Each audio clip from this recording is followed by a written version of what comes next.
So that's the first thing I like to teach every dog.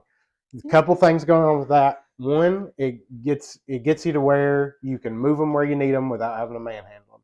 Another thing is it's like my base, my foundation for like, hey, when I ask you to do something and you do it, good things happen. Like, and I want to build that, like, we call it a reinforcement history. It's like this history with her of, oh my God, every time I do something for this dude, he like pays like so well, Yeah.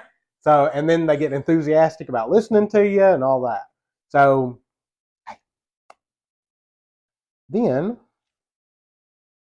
I'm gonna hand these back to you. So you said she's already worked on sit a little bit. A little bit, yeah. Can you show me that? You got a bag?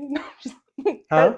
Usually, whenever I get like my dog's treat bag is whenever it happens, because when he gets a treat, he comes running and he sits, and Oh, okay. I make him lay down, but he's just, or she has just learned that, I guess, from him. I don't do commands or anything with her. Oh, okay. Daisy, can you sit? Sit. Sit like Bubba does. Hey, Daisy, sit.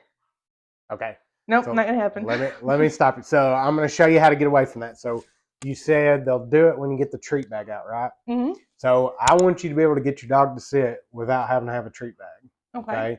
So the way I would start it is like even at home, like if you're gonna give them a treat out of the treat bag, I would like get the treats out and then like take them away from that bag and then ask for a sit or something. Like I wouldn't, like, just me opening the bag and them sitting is not enough. Like you're gonna have to do it when I ask. Right. So the way I get there, so I'm gonna take that treat. I got it kind of pinched in my fingers, right?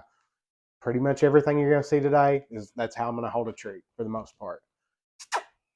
So what I want is it right up against her nose, right? So remember this: nose goes up, butt goes down, and then and as soon as that happens, I give her the treat, and I can start using my yes, right? Yes. I want to mark that moment when her butt hits the floor. Yes. All right. So now I'm going to do no treat. Yes. And it doesn't matter, like, it's not really that important, especially in the beginning. If I say yes and then she gets back up, like as long as I've marked the correct moment, which is when her butt is on the floor, and then I pay her for it. So no treat. Yes. Good girl. Yes. Good job. Good girl. So that's how I start it. And then what I end up doing is I start standing up and I want to get a little further from her nose. See how she's kind of hitting the floor, but she's bouncing up so fast, like there's no chance for me to tell her, yes. There was no real chance before that to tell her, like, hey, you just did the right thing. Yes. Good job. Yes. And every time I'm going to start standing up more and more until I can just be standing.